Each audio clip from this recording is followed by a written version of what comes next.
L'affaire s'est déroulée dans une petite ville reculée de l'Alaska. La police locale manquait d'expérience en matière de meurtre.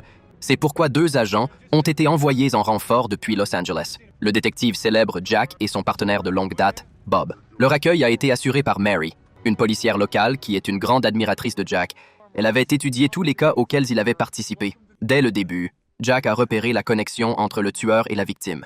Ils se sont ensuite rendus chez la défunte Wendy, dont la mère a expliqué que sa fille avait l'habitude d'écrire dans un journal, mais aucun carnet n'a été retrouvé lors de l'enquête. Wendy avait assisté à une fête vendredi soir où elle aurait eu une dispute avec son petit ami avant de partir précipitamment et de rencontrer sa fin tragique. Sur la table, Jack a trouvé une moitié d'une photo de Mary et dans la poubelle, l'autre moitié. Sur la photo, Mary était accompagnée de son amie d'enfance, Jenny. Cela suggérait qu'il y avait des tensions entre les deux. Dans le placard, il y avait une robe de marque dont le prix dépassait les moyens de sa famille ou de son petit ami. De plus, le pendentif en forme de cœur non porté suggérait que Mary avait d'autres prétendants. Jack était impatient de rencontrer les personnes concernées, mais il a négligé un détail important. Il était déjà 22 heures. La ville se trouvant dans le cercle polaire arctique, c'était la saison du jour polaire, ce qui signifiait qu'il n'y aurait pas de nuit pendant les mois à venir. Ils se sont donc rendus à l'hôtel pour s'installer.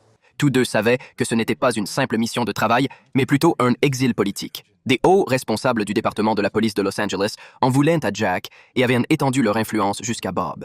Sous la pression, Bob a décidé qu'il coopérerait avec l'enquête une fois de retour à Los Angeles. Jack a essayé de le dissuader, mais Bob était résolu à sa décision. Ils se sont séparés sur une note amère.